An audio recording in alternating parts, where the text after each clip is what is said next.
Hey, hey, hey. Can you hear me? That's it. We love to see it. Okay, so on to our final headliner. I'm so excited to actually jump into conversations with this lovely, lovely poet. I came across her poem, I think 2014, 15? No, 18. No, back in the day. My dad dropped it in the group chat because my dad loves poetry and he loves Zimbabwean poets and anything to do with like motherland and like tradition and identity. So the fact that my dad loves this poet, I'm automatically going to love the poet. And the fact that I just feel very seen when I hear her speak her poetry. So please give it up for the amazing Takunda. I did not know the story about your dad. Oh That's my- crazy. He absolutely loves you. I love him. Like honestly, like he's big fan, big, big, big fan. Like when you performed at Underground Bars, and I took a video, sent it. I was like, "Do you remember this poem?" And he was like, "I'll never forget." That's so He's sweet. literally your number one fan. I'm not gonna lie. Not gonna lie. Okay. Yeah, he's definitely gonna watch the YouTube video. Don't worry about it. Okay, so you're gonna jump into your first poem. Yes. Okay. Well, I just Amazing. lower it. Okay. Please let us know what it's called. Um, Let me decide which one I'll do first. I think you said Ngozi. Okay, the first one's called Ngozi. Yeah, you know better than I do. I'm a big fan.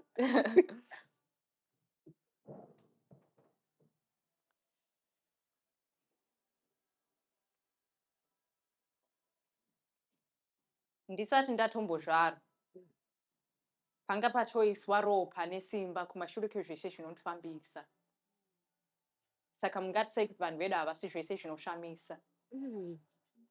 Birthed from the village of Shurugwi, my people would tell stories of Ngozi, the avenging people, cloaked from crown to soul in the skins of past wildlife, faces dusted white in oof, teeth, bones, feathers and fibers bejeweled around their necks like medallions. You could never quite tell if they were more Munti or moon, more foliage or figure.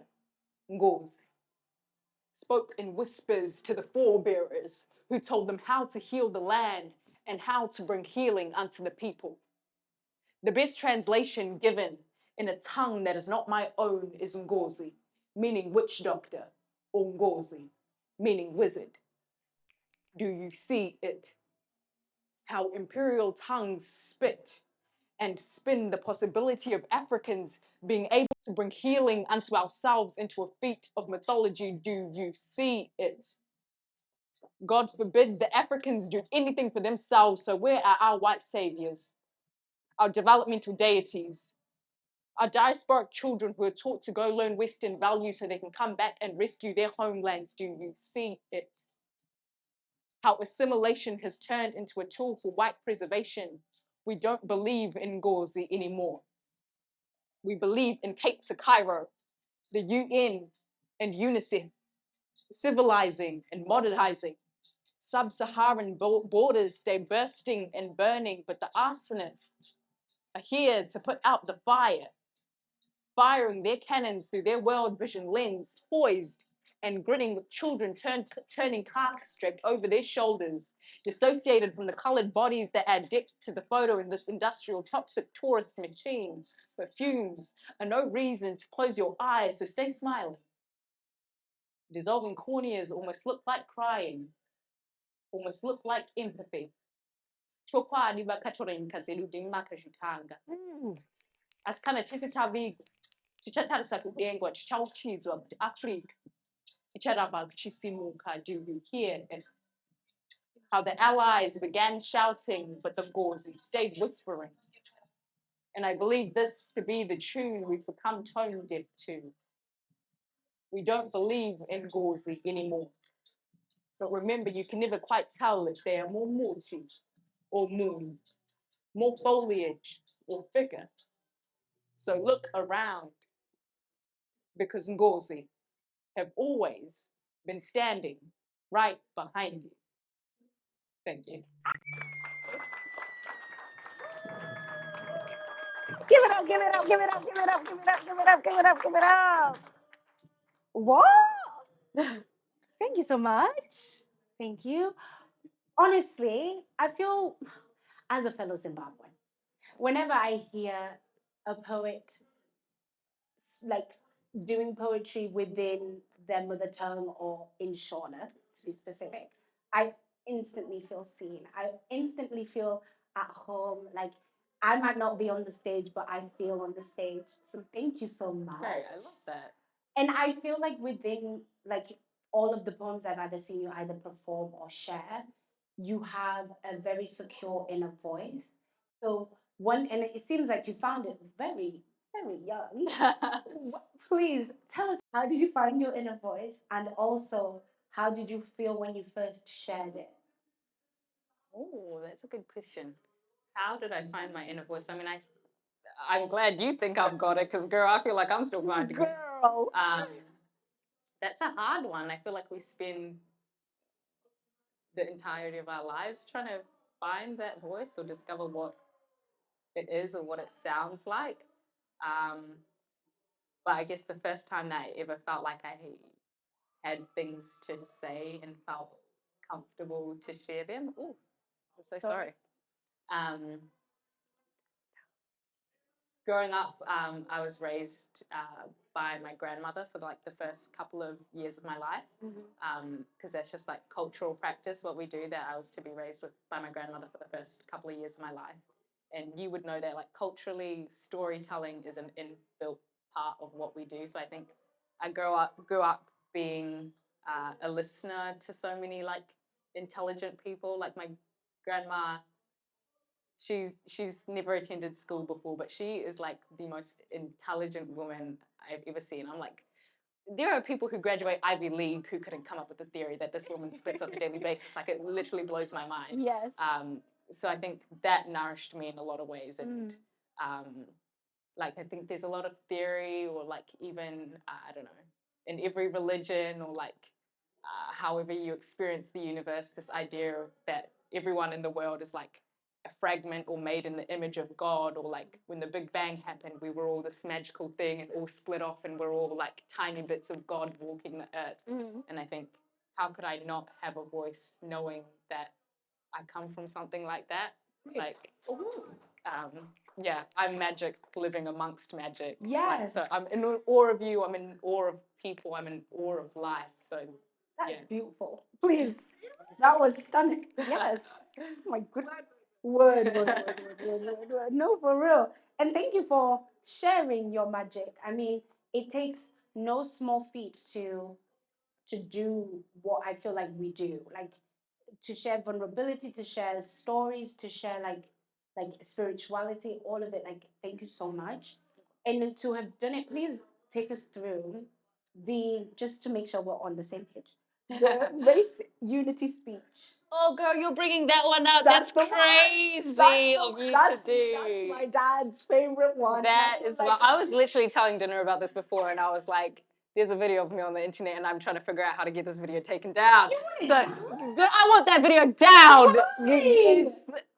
Okay, we were talking about like how it's nice to look back at like the first poems you've ever written or performed and be like, girl, what was that? And I'll probably will look at the poems that I've written now in like 10 years time and be like, girl, what was that? So it's just one of those things, but I guess it is nice to have it out there and be like, wow, I've grown so much from that, and I'm gonna grow from this and be so much better. Amen. Growth, constant. Yeah, which is cool, but it is just painful to look at the awkward phases that we came from.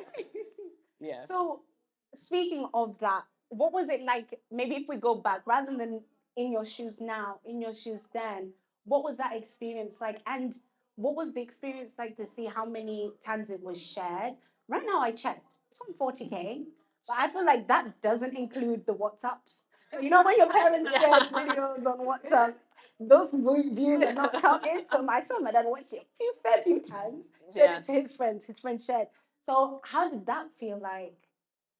That was really surreal. So essentially, basically, in high school, I did this like speech competition, and I decided to do spoken word poetry weaved through the speech.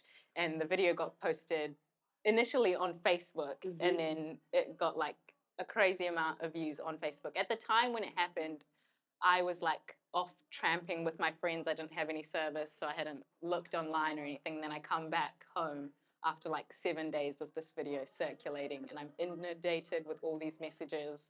And I think that was just like the catalyst for when things sort of just like the career sort of stemmed out of it. And I it was like towards the tail end of high school. I was feeling a bit nervous about what I was going to do with the rest of my life. You know, you're like 18 and you're being asked to make the decision of like how you're going to spend the duration of your life. And it has to be fate or destiny, whatever that video happened. And I just felt so called to be like, oh yeah, I'm meant to live a creative life.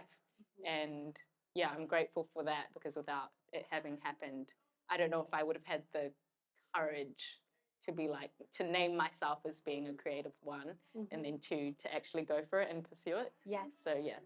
And thank you for pursuing it. And I know, because we spoke earlier, like you're now fully pursuing that, like in this season, like this year, you're currently really pursuing it. Tell us how it's been, like maybe let's say the transition from coming from New Zealand here to London and really pursuing that.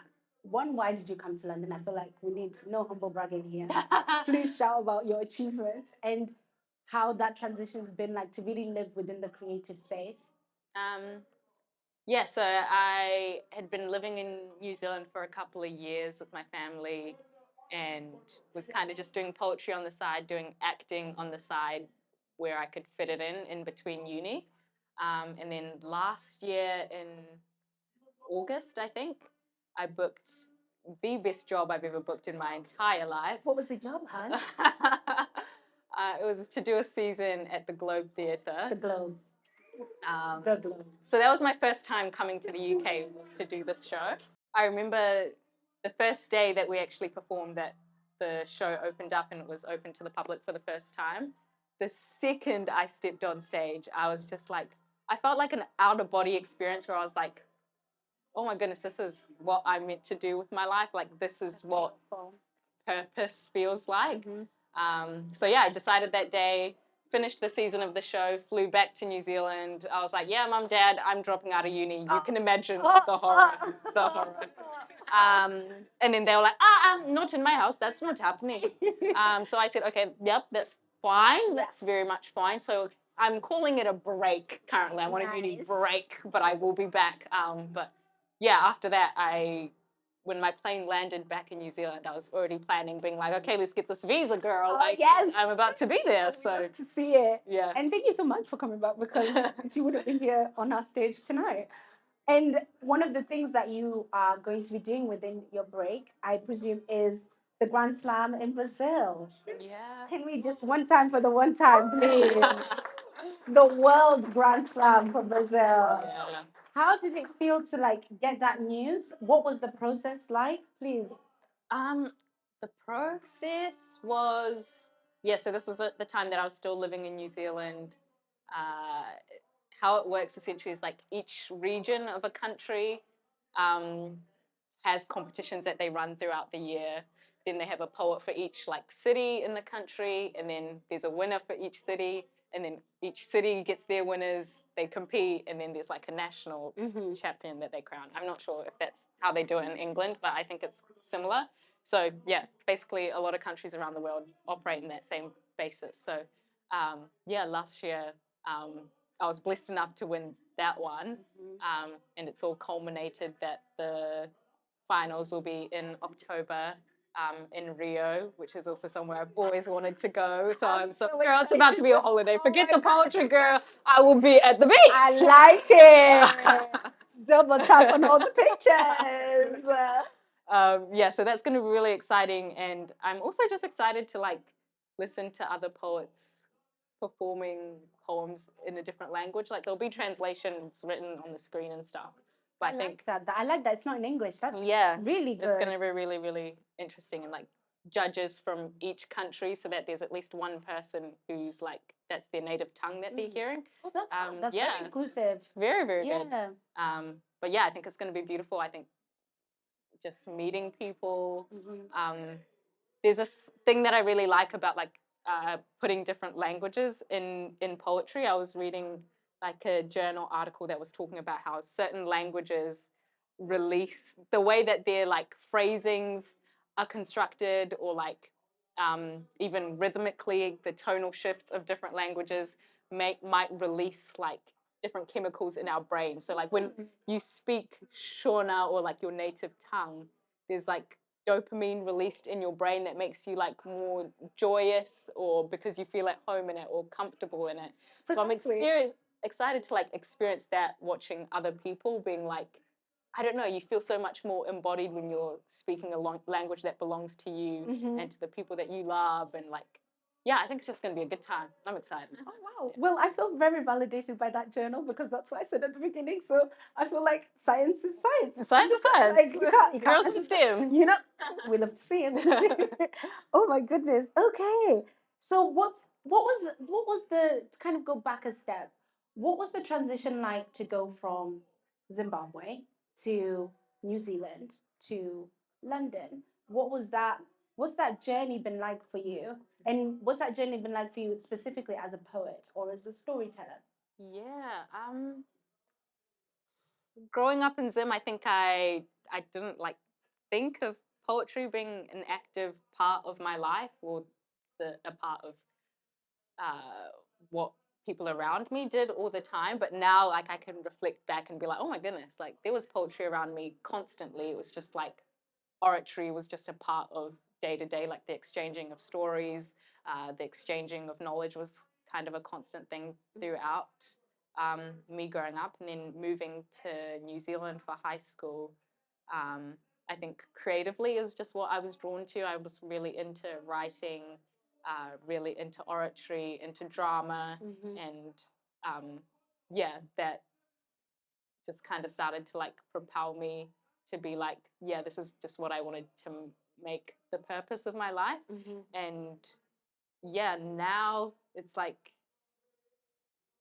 nothing brings me as much joy as like doing poetry. It's something I literally That's can't beautiful. even articulate. Like, Yeah. It's something that just like consumes my whole body. Like I think like I was talking to someone before about like how did I know, or like how do you know that you should just go after something.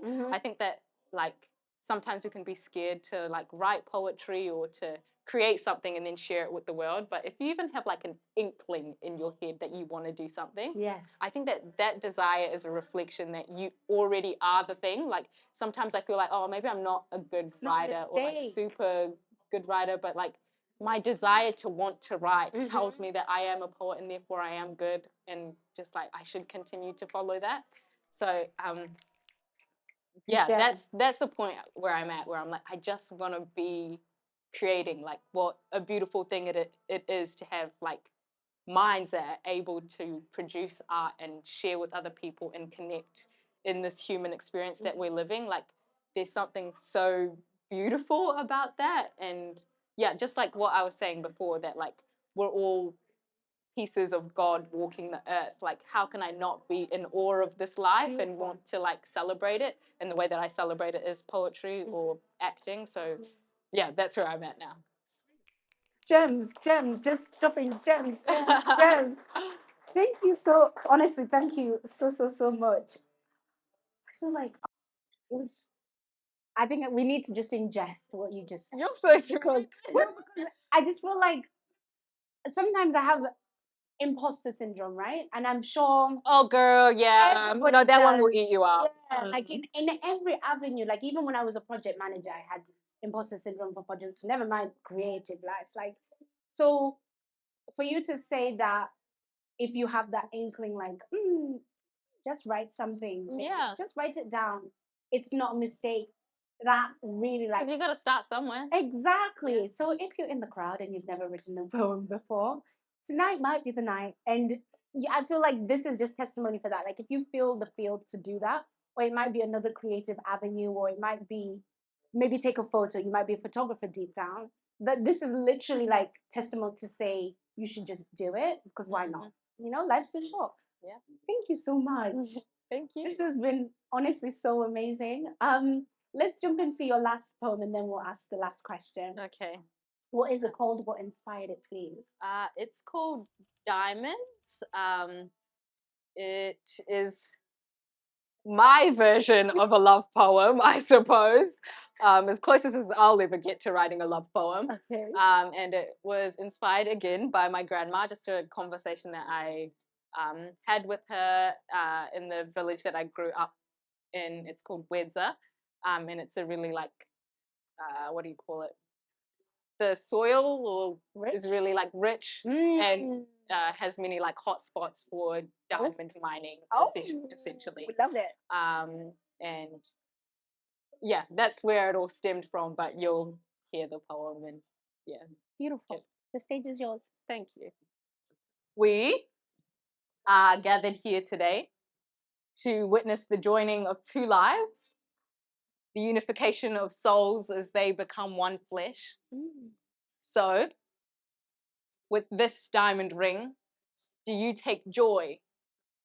And how many Africans died mining your happily ever after? Our continent. Say it again, say it again, say it again.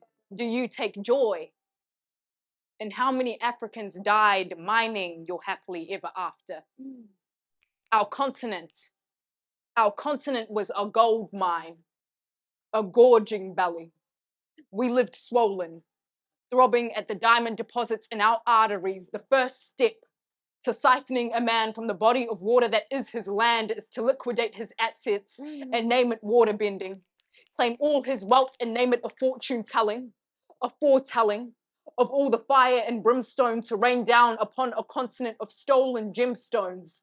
So many declarations of love have mined us and maimed us, left us dismembered and dilapidated, forced us to cough up our riches like kidney stones. So many unnamed men sacrificed in the name of Michael Hill and Tiffany's. So is it wicked of me to wear white to this wedding when the bride is not the only thing being surrendered? Is it wicked of me to catch the bouquet and refuse to be the next to marry? To bury bodies in an accessory? Is it wicked of me to hate how a diamond glistens, how it mimics ice, cold like the corpses that died to mine them? Is it wicked of me to hate how a diamond bounces light like there is a man trapped and shooting a flare gun from inside? But we are all too blinded by pretty things to think of the dark-skinned men who dug their own graves to unearth them. So no one speaks of it. We just forever hold our peace. And the bride and groom say, I do. And we all clap till our hands bleed raw, leaving us all red-handed. Thank you. You need to start doing this. Ciao. Hezo.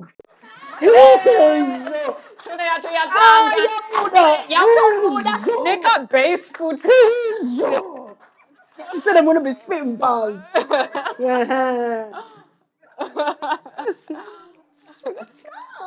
Thank you. No, like you hear the people. Like, let me not talk too much. So we know that. Well, I know that you have a GoFundMe or a crowdfunder for Brazil. Please, how can we support you? Girl, the supporting has been done. Oh, the goal has been reached. The people have been so good. well, can we please one time? Literally. Oh my God, we love to see it. Congratulations. Love to see it. I'm literally just like so over. There are people who were donating on that page who literally have not even seen me perform, but just like donating because they know that I love to do it. And yeah, I'm Because we want to see you win, which we do. Congratulations. No, that's Thank you. amazing. I was about to you. be like, guys, get out your phone. Scan the code.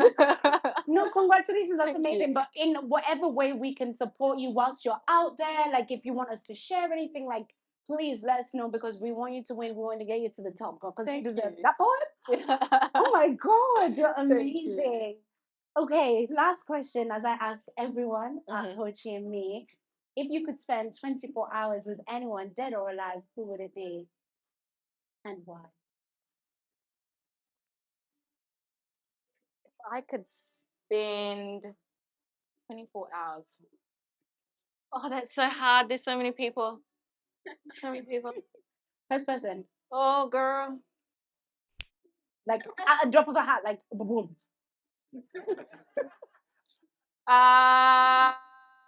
It would be my late grandfather.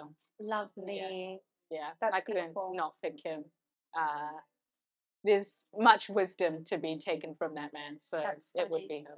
Yeah. That's beautiful. Thank you you. so much for coming and sharing and dropping the gems that you just dropped. Thank you We for having really me. appreciate you are now a part of the Poetry Me family forever and always. You are always welcome back in whatever capacity that you need.